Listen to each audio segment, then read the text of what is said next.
Hello, everyone. Welcome to the Bonfire Briefing Podcast. I am your host, Taylor, and this episode is going to be a little different.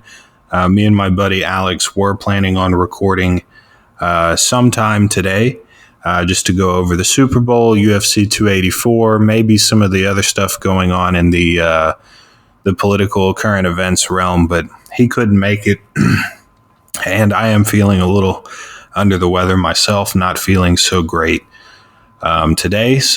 But I still wanted to get an episode out. It just might be a little shorter, and it's not going to have my co-host. It's just me. So it's the first time that I've done that. So that'll be something. I really don't know. I don't know what to expect. Don't know how this is going to go or how long it's going to be or what all I'll get into. But, really wanted to get an episode out there. So I'm just going to pop me one of these leftover beers here that I have from the Super Bowl and at least talk about some of these sports that have happened over the past weekend. Don't know that having a beer like this while I'm feeling sick is the best move, but kind of just doesn't really feel like right to do an episode of the Bonfire Briefing Podcast below the surface edition and not have one. So some big sporting events over this past weekend. I think I want to talk about the fights first. I was really, really looking forward to this pay-per-view. I mean, of course, they hyped it up this way, but, the number one, number two pound for pound guys fighting each other. It's never happened before. You got, Volkanovski, who, is one of, if not the greatest 145 pounder of all time, taking on Khabib's protege, Islam, the 155 champion, who just, got done running through Charles Oliveira to win his belt. It was, I was super excited for it. There were other good fights on this card too. Yair Rodriguez and Josh Emmett for the interim title was another fight that I was really looking forward to. A lot of interesting talent on a lot of this card, and I thought the whole card was pretty good. I did watch from the very beginning. I caught every fight, and for the most part, I think all of the fights were pretty interesting. There are a lot of good people on the prelims that really stuck out to me. Loma Lukeboon-Me submitted Elise Reed, which I thought was a lot of fun. Because I can't remember who she fought. Maybe it was Lupita Godinez, where she was kind of, had some problems on the ground and everything like that. I'm not sure if it was that fight or not, but I know one of her recent fights, she just didn't look great on the ground, which, I mean, you might expect her being I think something like a 7-time Muay Thai champion or something like that. I might be misremembering, but very strong Muay Thai background. I mean, you wouldn't necessarily expect her to have a strong submission game, but she got a submission win, and she definitely did. I mean, she looked solid on the feet. You expect that going in, but for her to, be as impressive as she was, put on a performance like she had, and get the submission win, the first submission win of her career, is pretty exciting. And I think she's shown a lot of talent in some of the other UFC fights that she's been in that I've seen. And I mean, really just looking forward to, what her UFC future has in store for her. Let's see, someone else that actually it was the fight right after that. It was the headline fight for the early prelims. Jack Jenkins beat Don Shainis by decision, and I wasn't super familiar with Jack Jenkins. I mean, maybe I had seen him fight one time before, but when he was, they played his music and he's making his way out to the octagon, they said something like he had broken the legs of 3 of his last 5 opponents, I believe was the statistic. Broken the legs of 3 of his last 5 opponents. That is a crazy sentence to drop on me during the early prelims. That is an insane thing to hear about a fighter as they're walking, to the cage. I mean, we've all seen if you've been watching MMA, long enough, you've seen horrific leg breaks. Anderson Silva's is fucking legendary, and I mean, it's horrific, but it's very notable. It's a very notable leg break to have happened in a UFC fight. And I believe his the three people whose legs he broke, I believe that happened outside of the UFC. I think he was a Dana White Contender Series guy. I'm not sure, and I don't think he broke that dude's legs. But what a crazy thing to just have, and he did have thunderous leg kicks. I mean, it reminded me of watching some of that old school Jose Aldo, when he would just really, he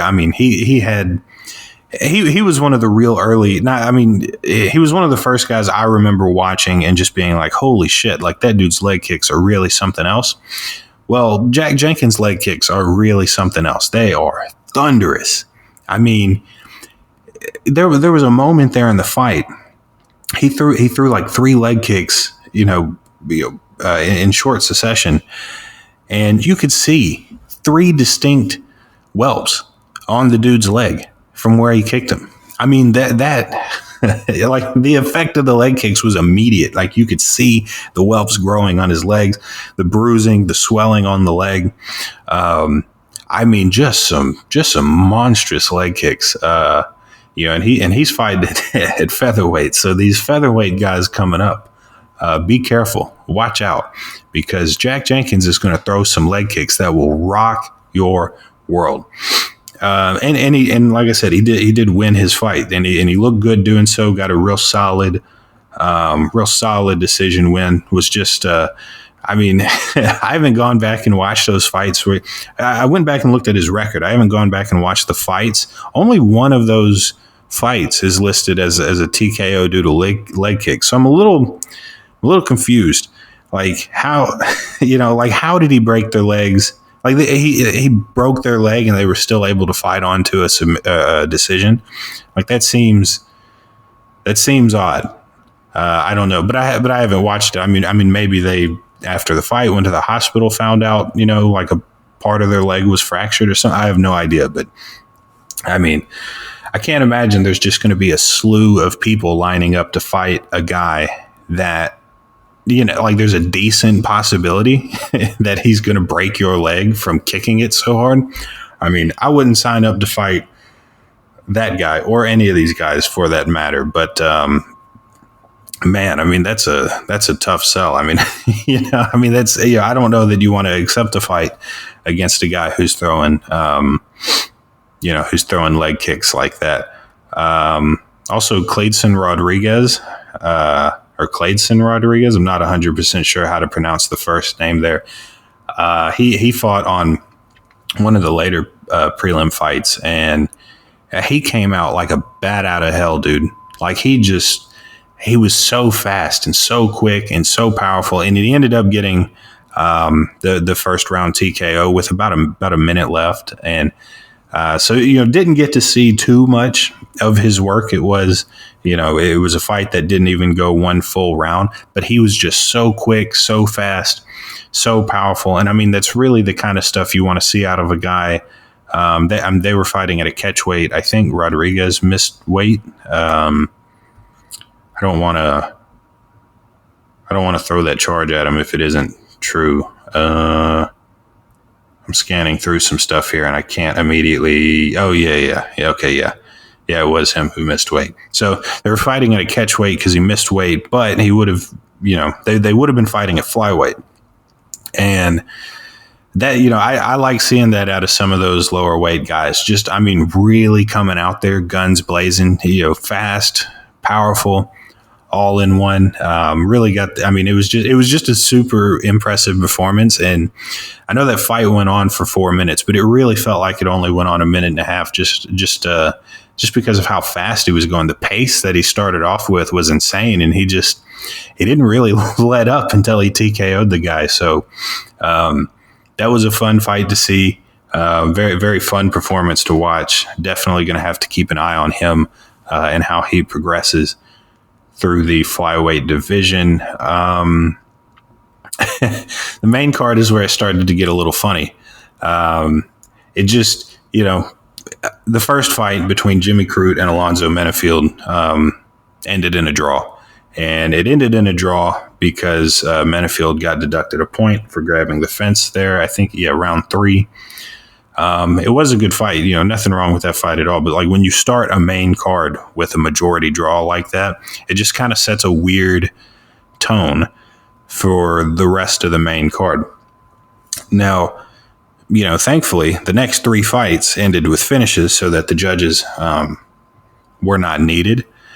But they were. I'm going to get to the main event. That's definitely the highlight of the night there. That main event, definitely going to get to that and the judging behind it and everything. But first, really, just want to highlight Justin Tafa and Jack Della Maddalena. Both look great. Justin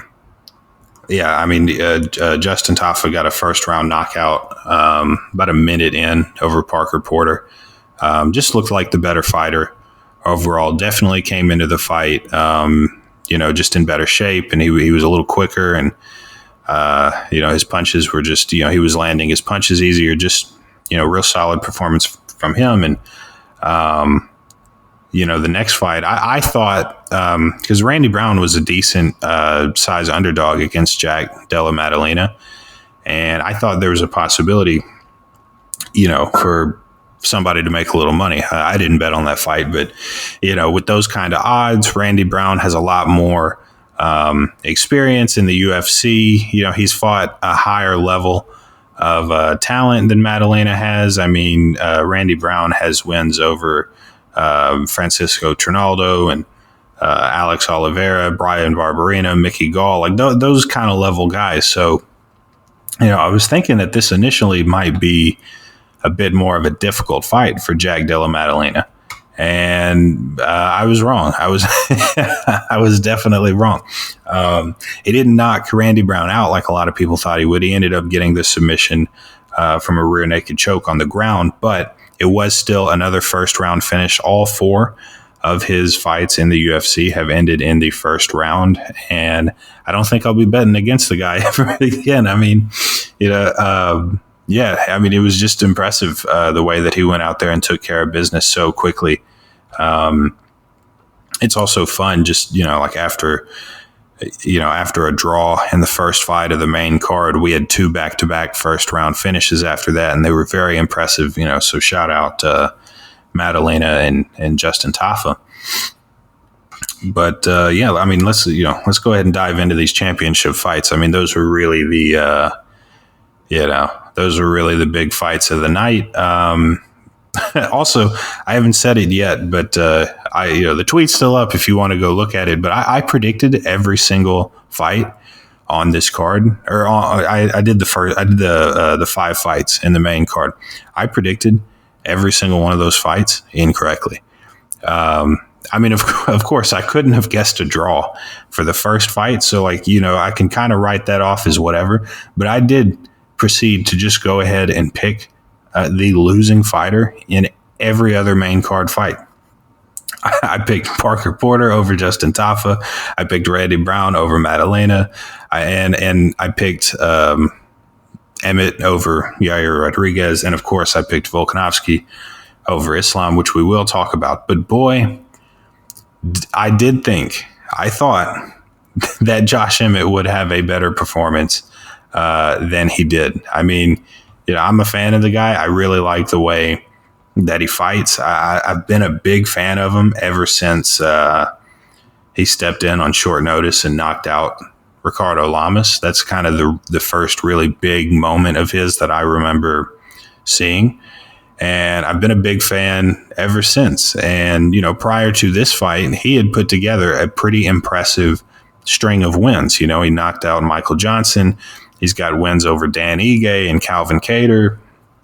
So, I really thought that he had a decent chance to beat Yair Rodriguez in this fight. And Yair Rodriguez, outside of the Ortega fight, which, you'll remember Ortega had that shoulder injury.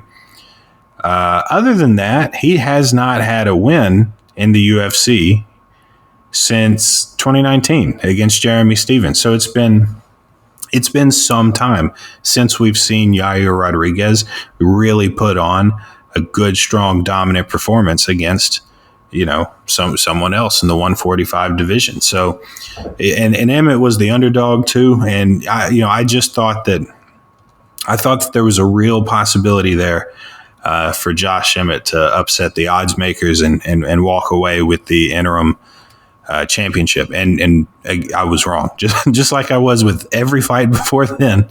I was also wrong about this one. Josh Emmett kind of just got his ass beat. That's really the best way that I can describe what happened in the 2 rounds that the fight went on. There was a brief moment there, I believe, in the first round where Josh Emmett, I don't think he got a takedown, but he ended up on top of Yair Rodriguez, and he didn't do all that much with it, but that was the most success that he had in the fight up to that point. I mean, he was getting torn apart on the feet. I mean, Yair Rodriguez kicks as often as he punches, and he's equally, deadly with both. And I mean, he was just piecing him up on the feet. I mean, Josh Emmett was really just not, he just didn't really have an answer on the feet. But he had that brief moment there in the first round where he was on top, maybe landed a little ground and pound. It looked better than what had been happening for the previous 4 minutes of the fight or whatever it was. So I thought, maybe it'll be cool. Maybe Josh Emmett will, he'll mix in a takedown or something and really use some of that ground game to his advantage. And, he got submitted with a triangle choke, so that it didn't work. My advice to him would not have been good advice. It just did not work. I mean, clearly, Rodriguez was, he was the better fighter that night, and he walked away with the interim title. Man, I feel like Yair has been chasing that title shot for quite some time. I mean, he won the Ultimate Fighter in 2014, it looks like, and I mean, he's beaten, good opponents since then. I mean, we mentioned Ortega. It was an injury, but, he beat Jeremy Stevens and Korean Zombie and BJ Penn, Bruce Leroy, Dan Hooker. Like, he's got some really good names on his way up to the top. And his only 2 losses in the UFC have been to Max Holloway and then a doctor stoppage against Frankie Edgar, but nothing to be ashamed of right there. I mean, just a real solid resume he's put together. And I feel like he's been one fight away from a potential title shot for the past couple of years now. Of course, there have been things keeping him out of the octagon and whatnot. But it does look like he is finally going to get that 145 title shot that he's been chasing for so long. And, if/when he ends up fighting Volkanovski, have to imagine that it will happen at some point. But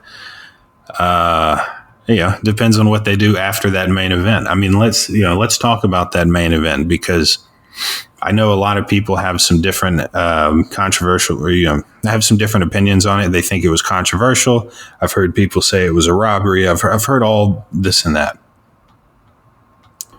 Sorry for the long pause there. I had to cough. But yeah, let's dive into this main event. Watching it, I've not rewatched it. I know some other people have rewatched it and it changed their opinion of the fight or whatever. I've only seen it the one time. I watched it live after having a number of drinks. So, take that as you will. But I thought after the fight had ended that Islam was up 3-2. That he had won 3 rounds to Volkanovski's 2, and I expected that he would get his hand raised after the fight, and he did. And I saw some people on the internet that kind of took issue with that. I know Joe Rogan had a fight companion. He had on Eddie Bravo, Brendan Schaub, and Brian Callen. I listened to their reaction, but I did not watch the fight companion itself. I mean, they were 100% convinced that Volkanovski had won that fight by the end of it. And I've seen some other people have similar opinions. They really thought that, Volkanovski had the strong 5th round. He dropped Islam, got on top of him, landed some ground and pound, much like the ground and pound we saw throughout the whole rest of the fight. And a lot of people thought that, apparently that strong performance there at the end of the 5th round would win him the fight. And I mean, I think it won him the round. But the only other round that I had scored in Volkanovski's favor was 3.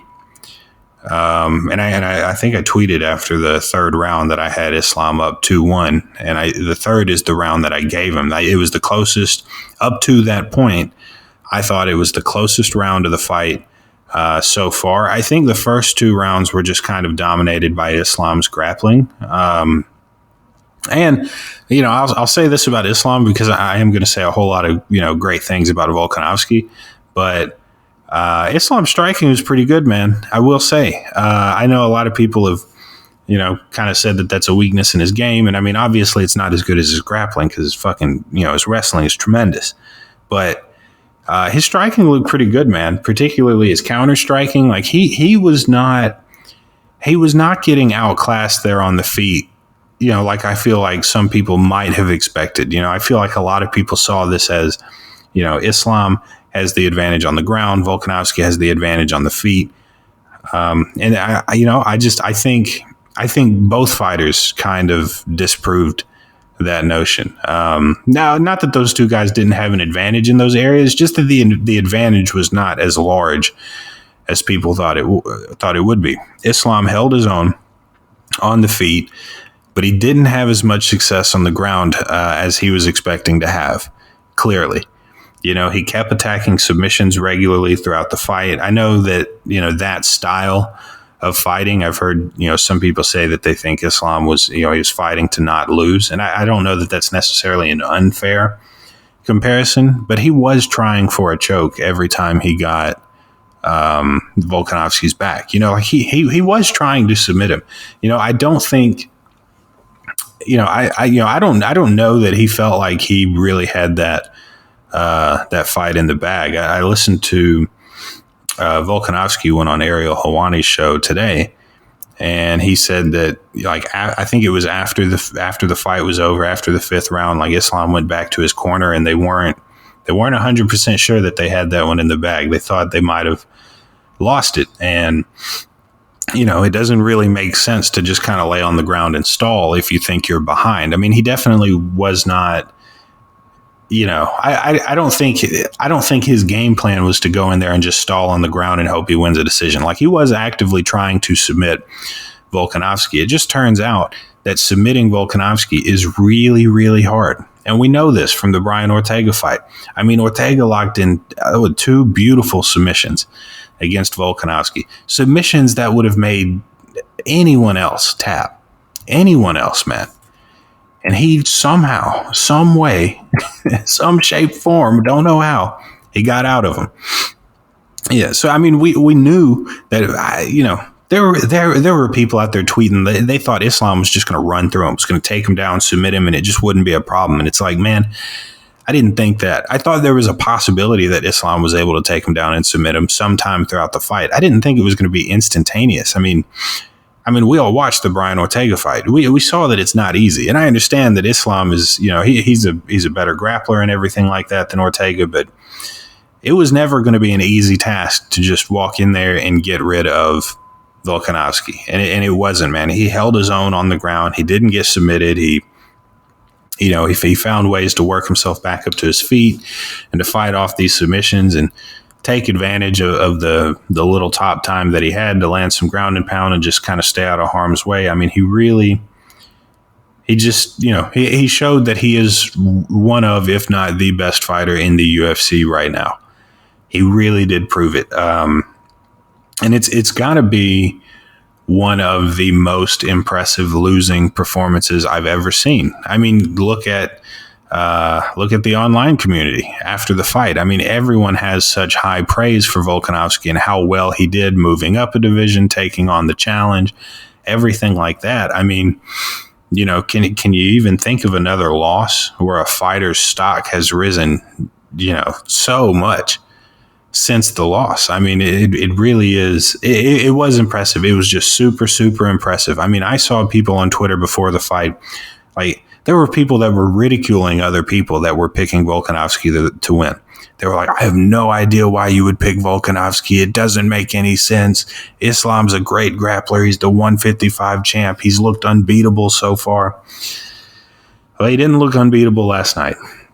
In fact, he looked like if they had to go another round that Volkanovski would have taken it. And he would have. If there was a sixth round, there's not really any question in my mind that Volkanovski would have been able to get the job done. I mean, Islam looked spent after those 5 rounds. Volkanovski really put him through it. He really pushed him to the limit in a way that I don't think a lot of people expected. And you just gotta tip your hat off to him. You really do. It was an awesome performance. Now, the big question is, what happens next? What happens next? And I'll kind of talk about that with, I'll do it because some of these guys are kind of easy to figure out. I'll do it with 4 guys: Yair Rodriguez, Josh Emmett, Islam, Volkanovski. For Yair, the answer is obvious. He's the interim champ. You just kind of sit around and wait and see what Volkanovski is going to do. Because I'll discuss this in depth a little more, but they're already talking about doing a rematch between Volkanovski and Islam. Nothing official, of course, but I know Islam is, according to Volkanovski, Islam has expressed interest in it. The UFC it has some interest in it, and Volkanovski himself has confirmed that he is very interested in it. So, so I think, for Yair, the game plan is simple. You just sit and wait. You coast it out. Wait until Volkanovski makes up his mind with what he's going to do, and you just chill until then. Volkanovski mentioned something about Yair maybe defending the 145 title if the rematch with Islam does happen. I guess I'm not opposed to that. It's just kind of weird, I know Renan Barão defended the interim belt at least one time. I can't really remember anyone else doing it. That doesn't mean it hasn't happened, but I just can't think of who that might be off the top of my head. It would be kind of weird. But whatever. If Yair feels like he can, win the matchup, make a little money, stay active. Staying active is a big part of the game, but I don't know. Yeah, I think the most likely path there is he just waits for Volkanovski to come back down. And, they might have Volkanovski fight Yair Rodriguez. Maybe they'll match Islam up with somebody else before the Volkanovski rematch takes place. Who knows? For Josh Emmett, I think it's a little more tricky. There's matchmaking involved and everything like that. There are some big fights for the 145 division coming up soon. I had them written down somewhere, but I can't seem to find them. I know Holloway and Allen is happening. I can't remember when, but I know fairly soon, I believe. Like within the next 2 months, I think they're going to be fighting one another. That's going to be a fun fight. I think, it's kind of hard to imagine Holloway getting a 145 title shot again, especially if Volkanovski is the champ. But, can you imagine if Arnold Allen beats the Holloway? He'll have... I imagine he'll have a lot to say if that happens. But Josh Emmett, he's coming off of a loss and, a loss in an interim title fight, just didn't really go his way. But, I imagine that he wants to stay kind of in that top 5, top 10, or title contender consideration, So there are a couple other guys in the 145 division that are coming off a loss. They need a little something. And these are the guys that I kind of had in mind. Like Brian Ortega, he's coming off the, the fight against, the fight against Yair. Injured his shoulder there. I think he's good now. I think he was tweeting out something last night about the winner of the Yair Josh fight. But, he's coming off a loss. He needs a bounce back. When Giga Chikadze is another name that I've seen thrown around there. I think that matchup would be a lot of fun. I think stylistically they would clash in a very, very fun way. That's probably my preferred option. I think I would like to see that fight maybe more than the others. Another guy that I threw on here that I think that I like this matchup less than the other two. I think we also don't know exactly what this guy is going to do moving forward, but Korean Zombie. He said after the fight with Volkanovski, it's kind of hard for him to tell like what he's going to do next. He said something like, if I'm not fighting for the title, why am I fighting? He's going to have to reevaluate. So, we don't really know where Korean Zombie's head is at. He might keep fighting, and he might keep fighting high level guys like Josh Emmett, or he might opt to maybe fight out the rest of his contract. I don't know how many fights he has, but maybe he wants to take some fun fights, a little less high level competition. So I don't know. I think I like that matchup a little less than the other two, but I think if I could make one of those fights, I think it would be really fun to watch Josh Emmett face Giga Chikadze. I think that would be a lot of fun. We've kind of already gone over Volkanovski. I feel like his path forward is pretty simple too. He has, in my mind, he has two options. You're either going to fight Islam Makhachev again, or you're going to go back down to 145 and fight Yair Rodriguez. Those are the only two paths forward. And,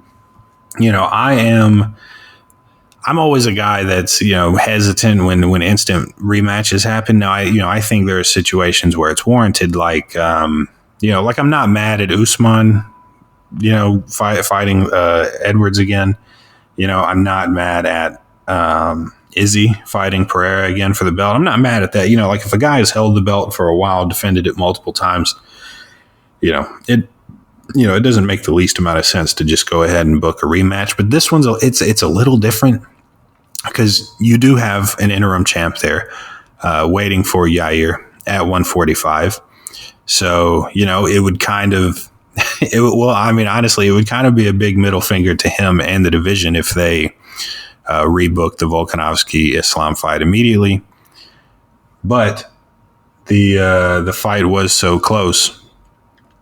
I could see it, and I wouldn't hate it. I'm saying I'm usually critical of instant rematches, and I understand that maybe on the face it doesn't make a lot of sense to do an instant rematch between those two. But man, that fight was so close, and they both talked about it too. I know Islam tweeted out something like, "Just rewatch the fight. Volkanovski only won 1 minute of 25." And that's a crazy take. Definitely not true. Crazy take. And Volkanovski was on Ariel Helwani's show, and he said he thought he won 3 rounds. I think he said the second round, the third round, and the fifth round he thinks he won. And I've seen other people say that they thought Volkanovski won the last 3 rounds. Now, watching it live, I definitely didn't think he won the second round. The fourth round I felt like was close because I think that was the round where Islam had his back, but Volkanovski was punching him. So it was just kind of like, you can it's really control versus damage. And I guess damage is supposed to be the number one thing, but I don't know. I would hate to be a judge. It would be terrible. The pressure, everything like that, it would be awful. I'd hate to be a judge, but they both feel like they, won the fight. Fairly clearly too, think they won. Islam thinks he dominated, which is wild, but Volkanovski thinks he won 3 rounds out of 5. So, and it was such a close fight. Like I said, watching live, I thought Islam had won. If they had raised Volkanovski's hand, if he had won instead, I would not be saying it was a robbery, it was criminal, nothing like that. I would just be like, well, I had it differently, but it was a really close fight.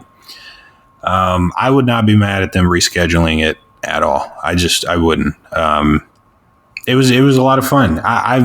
It's been a while, I feel like, since I've been that excited for like a UFC main event. I'm always excited for championship fights and even big fights that aren't title fights. But this was really, like I said, this was number 1 and number 2 pound for pound going at it for the 155 strap.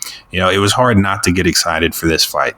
So if they wanted to run this one back later this year, I would not really have any opposition to that. Now, the question with Islam is if they're not going to do the Volkanovski rematch immediately next for him, what are they going to do in the meantime? I think there are a couple of options here. There are some massive fights in the 155-pound division coming up this year, and most of them are coming up fairly quickly, like within the next couple of months. We've got Gaethje and Fiziev coming up, and Oliveira and Dariush are fighting. So, I mean, these are massive, massive fights with heavy implications in the 155 division. And we also have, I damn near forgot about it, we have Michael Chandler and Conor McGregor fighting at the end of the year, I assume, because I think their Ultimate Fighter season ends, I think it ends in August. So, you assume they're going to fight sometime around there. That's going to be crazy. It's going to be at 155. There was some confusion. I think maybe some people had initially announced that it was going to be at 170, but it is going to be at 155.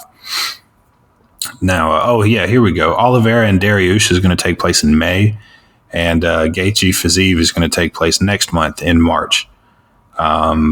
So they're not going to wait until Chandler McGregor to have Islam fight somebody. They're definitely going to have him fight somebody before then. Now, you better believe if Conor McGregor finds a way to beat Michael Chandler, he will be next. Whatever Islam does between now and then, whoever is holding the 155-pound belt, if Conor McGregor beats Michael Chandler, McGregor will be fighting for that 155 belt. There's absolutely no question. Does he deserve it? Fuck no. But will he be fighting for that title if he beats Michael Chandler? Absolutely. Should be no question in anyone's mind. But they're not going to wait that long anyway. So I think, I think they could do the winner of Gaethje and Fiziev. It's coming up real quick. I mean, we'll have a winner from that fight next month. I think that'll be a lot of fun. I think it's a pretty big step up for Fiziev. I mean, definitely the hardest guy he's had to fight. And I've always thought that Gaethje posed, as far as the current 155-pound fighters go, I've always thought that Gaethje would be one of the most dangerous for somebody like Islam, even though he got submitted by Khabib and everything like that. Like, he does have good takedown defense. And he's got a wrestling background. He's got a style that I think might get Islam some problems. So, if Gaethje was to win that fight, I could see them booking Islam and Gaethje, or Islam and Fiziev if Fiziev ends up winning. The Oliveira Dariush fight is interesting. Dariush is another guy that I think his skills on the ground, I think he could be really problematic for a guy like Islam. I think he really could. Like, if Dariush beats Charles Oliveira, he'll have a pretty strong case to make for why he should be fighting for the 155-pound title. Now, if Oliveira wins that fight, I think it is going to be hard to justify giving him another title shot, considering how quickly, he got submitted. So, it's kind of hard for me to see that. But if Dariush ends up getting the win there, I could definitely see them giving Dariush the title shot. He tweeted something out earlier today, something like, the UFC must be waiting for me to retire, something about getting older, and they must be waiting for me to retire. They don't want to give me a title shot, something like that. It was really good. But I could see that. Hard to imagine Oliveira getting the title shot, or Dustin Poirier. He tweeted out something earlier today asking what's next at 155, and he doesn't have a fight lined up. He is coming off of a couple wins over Conor McGregor. So, I mean, would it be, I don't think it would be that crazy for them to book Islam and Poirier. I'm a big Poirier guy. I'd love to see it. It would be a lot of fun. I don't know that I'd be betting on Poirier to win that fight. I also said he was coming off some wins over Conor McGregor. He absolutely is not. I'm living in damn 2021. No, he's coming off a win over Michael Chandler. And I mean, that's, it's not, I mean, he's got a good resume. It sucks that he's already fought for the title a couple of times and lost, but he's got as good of a resume as anyone else in 155 has. He doesn't have anybody lined up. He's coming off of a pretty big win over Michael Chandler. I don't think it's impossible that they give this title shot to Dustin Poirier, and they have Islam fight Poirier. They have Volkanovski fight Yair. And then after all the dust is settled, maybe they rebook Volkanovski and Islam if they're still both the champions. And I imagine there's a strong possibility of them remaining the champs and remaining the number 1 and 2 pound for pound guys. I think it'd be a lot of fun. I think it would make sense. I think it'd be a lot of fun. I'm a big Poirier guy, so I'd like to see it. That would be something. I think those are kind of the situations we're looking at going forward for the 145 and 155 pound divisions. My throat's starting to get a little sore. I've rambled on about UFC 284 for about 40 minutes. I'll talk briefly about the Super Bowl and then probably close this thing out. Oddly enough, I predicted every single main card fight wrong, but I predicted the Super Bowl right. I did not predict the score because I think, I don't know, I'm not, I'll throw out who I think is going to win a game, but I never attach a score to it because it's also arbitrary. Like you're just making up numbers and attaching it to a game. Now, you don't know. I mean, why do you, like if somebody said that they thought the Chiefs were going to win 30-20, well, why not 30-23? Why not 30-26? I don't know. I think it's a little ridiculous, but I did say that I thought the Chiefs were going to win a close, high-scoring game. That's what I predicted, and I was correct. 38-35. I nailed it. I fucked up every fight prediction I had for Saturday, but nailed the Super Bowl. Now, I mean, the big thing that everyone is talking about with the Super Bowl is the call at the end, which I think really sucks, man, because it had been such a great game. It had been great. One of the best Super Bowls that I can remember seeing in recent memory. I mean, it was really good. I think that's what you want in a Super Bowl. You want two high-level teams, having a close game, scoring a bunch of points. And, that's what it was. And boy, the Chiefs looked like they were in trouble there for a minute. Yeah, I was not super confident in my prediction after those first two quarters. They were not looking so hot. But the Chiefs did get their shit together. They rallied the troops. They came back, scored 24 points in that second half, I think, to finally seal the deal. Now, everyone's talking about that holding call at the end. Holding call was fucking nonsense. It was terrible. It sucks that a holding call like that happened at such a crucial moment in the game. It cost the Eagles however many seconds left on the clock, and the Chiefs very well might have won anyway. That's a very real, possibility. Honestly, at that point, it's probably a likely possibility that they still would have won anyway. But it just sucks that there was a bad hold call like that one. So we just, we won't know for sure. And I mean, I don't even, and credit to the Eagles players. A lot of them got in front of microphones and cameras after the loss, and they weren't making any excuses. I think even one of them said I think one of the Eagles players was like, no, it was a hold. They made the right call. And I'm like, man, hats off to you for being noble and everything like that. But man, it was a weak holding call.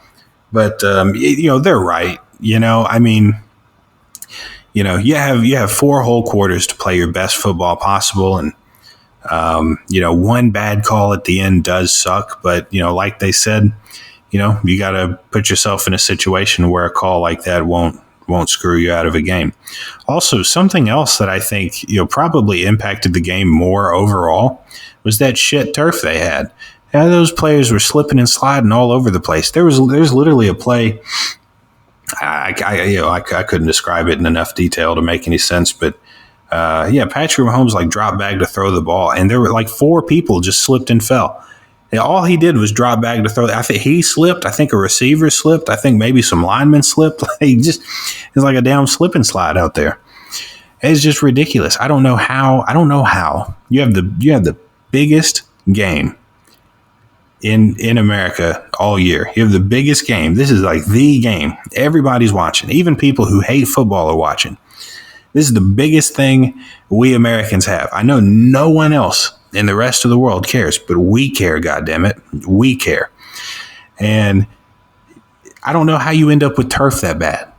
How do you know, God knows how much money they spend on getting that turf right just for players to go out there and slip all over the place on it. It's so stupid.